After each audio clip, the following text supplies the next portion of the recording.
حرام پیسہ کمانے کا رجحان اس قدر عام ہو گیا، جناب ادارہ چلانے والے دین کے نام پر ادارہ چلا رہا ہے، اور جو پیسہ آ رہا ہے چندے کے نام پر، اس چندے کے نام کا پیسہ غلط استعمال ہو رہا ہے،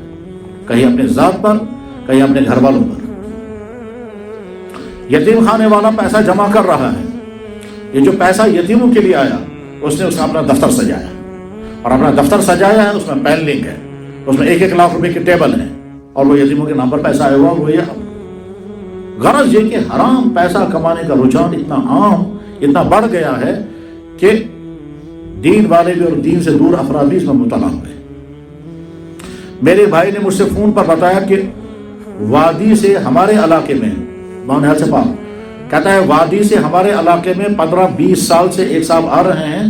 ہر 5-6 مہینے کے بعد آ کر کے کہتے ہیں ہمارے یتیم خانہ ہے، اس یتیم خانے کے لیے ہم ہاسپٹل میں چندہ کرتے ہیں، یا ہاسپٹل میں بڑے ڈاکٹر ہسپتال کے تمام سٹاف سے وہ پیسہ جمع کرتے ہیں اور اس کے حوالے کرتے ہیں یتیم خانے کے نام پر۔